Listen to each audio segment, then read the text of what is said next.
మరోవైపు చూస్తే ఆయనకో విమానంతో పాటు హెలికాప్టరు, ఆయన కొడుక్కో విమానం, ఆ విమానంతో పాటు హెలికాప్టరు, తర్వాత ఆయనకు మద్దతు ఇస్తూ ఉన్న ఆయన గారి డిప్యూటీ సీఎం పవన్ కళ్యాణ్ గారికి ఆయనకొక విమానం, మళ్ళీ ఆయనకు హెలికాప్టరు, అందరూ గాల్లోనే.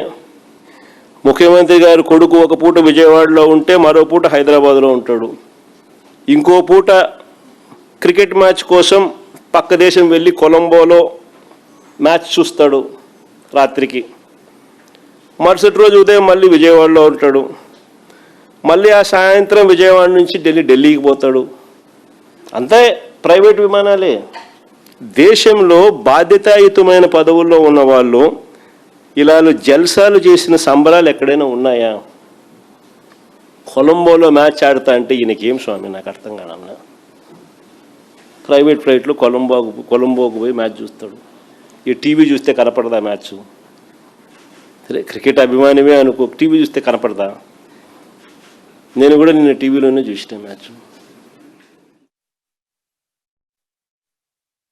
కారణం రాష్ట్రానికి సంబంధించిన ఆదాయాలు రాష్ట్రానికి రావడంలా, రాష్ట్రానికి సంబంధించిన ఆదాయాలు పక్కదో బట్టి చంద్రబాబు నాయుడు గారి జోబిలీకింత, ఆయనకు సంబంధించిన ఎమ్మెల్యేలకింత, ఆయనకు సంబంధించిన బెనామీలకింత అందరూ పంచుకుంటా ఉన్నారు.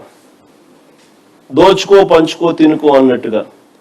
రాష్ట్రానికి సంబంధించిన ఆదాయాలు ఇసుక తీసుకున్నా, మట్టి తీసుకున్నా, సిలికా తీసుకున్నా, లాటరైట్ తీసుకున్నా, గ్రనైట్ తీసుకున్నా, లిక్కర్ మాఫియా ద్వారా లిక్కర్ ఆదాయం తీసుకున్నా, లేదా ప్రభుత్వ భూములు ఎడాపెడా నచ్చిన వారికి నచ్చిన రేటుకు ఎడాపెడా అమ్మే పరిస్థితి తీసుకున్నా, ఇలా వనరులన్నింటినీ కూడా దోచేస్తా ఉన్నారు. కాబట్టి రాష్ట్రానికి సంబంధించిన ఆదాయాలు రాష్ట్రానికి రావడంలా. తాను సీనియర్నని, సంపద సృష్టిస్తానని, అప్పుల మీద ఆధారపడే పరిస్థితి రాకుండా చేస్తానని కబుర్లు చెప్పాడు. ఇవాళ పరిస్థితి ఏంటి అని అంటే, గతంలో ఎప్పుడూ లేని విధంగా అప్పులు చేస్తూ ఉన్నాడు. ఆల్ టైమ్ రికార్డ్స్ అన్నీ బద్దలు కొడతా ఉన్నాడు. కానీ ప్రజలకు ఎలాంటి స్కీములు లేవు, ఉన్న స్కీములన్నీ రద్దు, సూపర్ 6లు సూపర్ 7లు మోసాలు, ఉన్నదంతా కూడా ఈ చేసిన అప్పంతా కూడా ఎక్కడికి పోతుంది అని అంటే దోచుకో పంచుకో తినుకో. బోలేబాబా, ఈ బోలేబాబానే హర్ష్ డైరీ అని చెప్తా ఉన్న ఆధారాలు.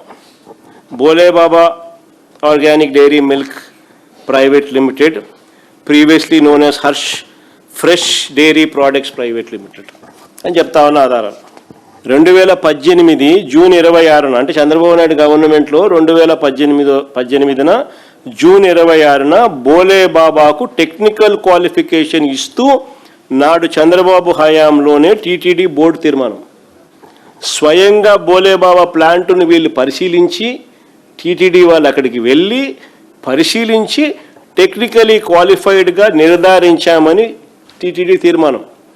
6/3/2019 బోలేబాబాకు చంద్రబాబు హయాంలోనే 2019 మార్చి 6న 82,000 కేజీలు నెయ్యి సప్లై చేయడానికి order.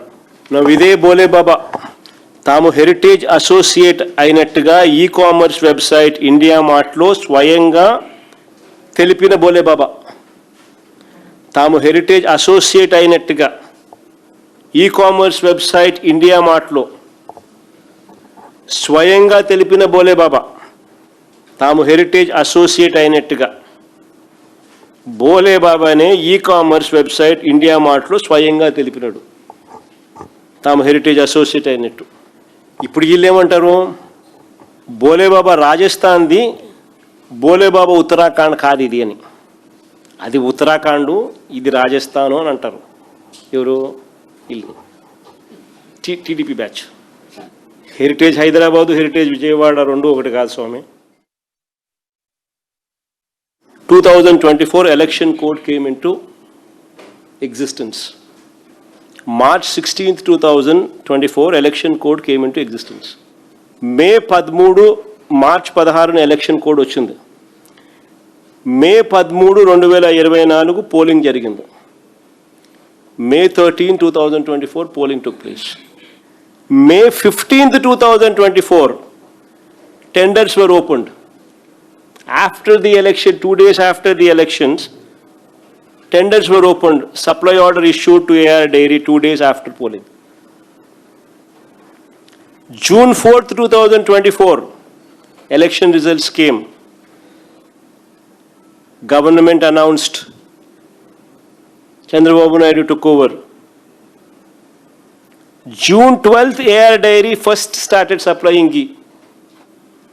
June 12th, AR Dairy ghee supply చేయడం మొదలుపెట్టింది. AR Dairy సప్లై చేసిన June 12th, June 20th, June 25th, July 4th 4 ట్యాంకర్లు pass the test. The so-called AR Dairy, which started supplying from June 12th, 2024, the 4 tankers that were supplied in June 12th, on June 12th, 20th, 25th, and July 4th, have all passed the tests. Subsequently, on July 6th and July 12th, subsequentగా July 6th, July 12th, 2024లో ఇంకొక 4 tankers sent by AR Dairy failed the test. ఇంకొక 4 tankers sent by AR Dairy failed the test. Test fail అయింది. July 23, 2024 NDDB report వచ్చింది. July 25, 2024 ఈ 4 ట్యాంకర్లు which failed the test అవి వెనక్కి పంపించినారు, were sent back. July 27, 2024 are rejected 4 tankers parked near a stone crusher in Srikalahasti.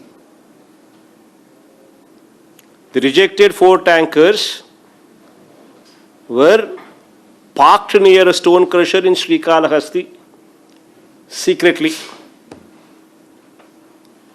August and September 2024 Chandrababu Naidu గారు ముఖ్యమంత్రిగా ఉండగానే ఇవన్నీ జరుగుతూ ఉన్నాయి. August and September 2024 secretly resupply of the rejected 4 tankers back into the TTD at 4 AM in the morning.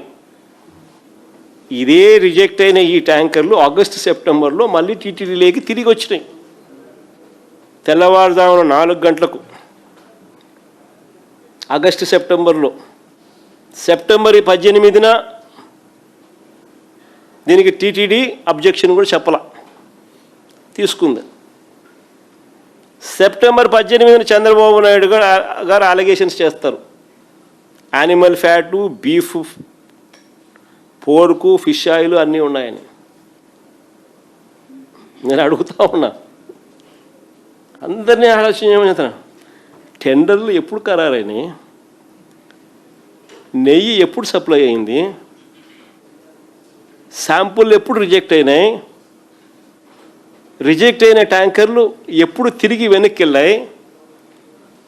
Reject అయిన ట్యాంకర్లు తిరిగి మళ్ళీ ఎప్పుడు వచ్చినాయి? వచ్చిన నెయ్యి, వచ్చిన ట్యాంకర్లో నెయ్యి ఎప్పుడు వాడినారు? అన్ని చంద్రబాబు నాయుడు గారి హయాంలో జరుగుతూ ఉన్నప్పుడు, కనిపిస్తూ ఉన్నప్పుడు అసలు వీటికి వైఎస్ఆర్సీపీకి ఏం సంబంధము? Jio number 746, Jio number 747. ఒకసారి ఫస్ట్ అది చూడండి, ఒకసారి ఫస్ట్ ఆ జియోని చూడాలి. ఫస్ట్ మీ అందరికీ కూడా ఎడ్యుకేట్ కావాలి. అసలు ఆ జియోలు ఇచ్చింది ఎవరు? రాజశేఖర రెడ్డి గారు ఇచ్చినారు. ఆ జియోలు ఏంటి? టీటీడీని 7 కొండలుగా గుర్తించింది రాజశేఖర రెడ్డి గారు నాన్న. టీటీడీ పరిధిని 350 కిలోమీటర్లకు పెంచింది నాయన.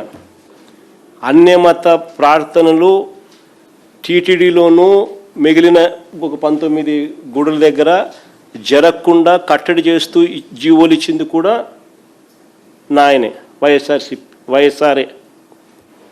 చంద్రబాబు నాయుడు గారు అప్పట్లో బీజేపీతో లేడు, ముస్లిం ఓట్స్తో పనిపడింది, క్రిస్టియన్ ఓట్స్తో పనిపడింది. అప్పుడు ఇదే చంద్రబాబు నాయుడు గారు ఏమన్నా 2009లో 746 జీవో 747 జీవో వైఎస్ఆర్ గారు ఇచ్చినారు, మేము వచ్చినా క్యాన్సిల్ చేస్తామన్నాడు. ఇది హిస్టరీ. ఆ వీడియో రికార్డ్ ప్లే చేయి మా చంద్రబాబు నాయుడు అన్న మాటలు. 746, 47 జీవోలు 2 వచ్చాయి. నేనున్నప్పుడు ఎప్పుడు కూడా 746 కానీ 47 జీవోలు అవసరం రాలేదు. ఈ ప్రభుత్వం వచ్చిన తర్వాత ఈ 2 జీవోలు కూడా వచ్చాయి. ఈ 2 జీవోలు అడ్డం పెట్టుకుని అధికారులు, పోలీసులు క్రిస్టియన్స్ యొక్క ఫాదర్స్ పైన, రెవరెన్స్ పైన, పాస్టర్స్ పైన ఎక్కడికక్కడ దాడులు చేస్తున్నారు. తెలుగుదేశం పార్టీ దీనికి వ్యతిరేకంగా ఉంటాం. రేపు అధికారంకి వస్తానే ఈ 2 జీవోలు కూడా తీసేస్తామని చెప్పి కూడా నేను మీ అందరికీ హామీ ఇస్తున్నాను.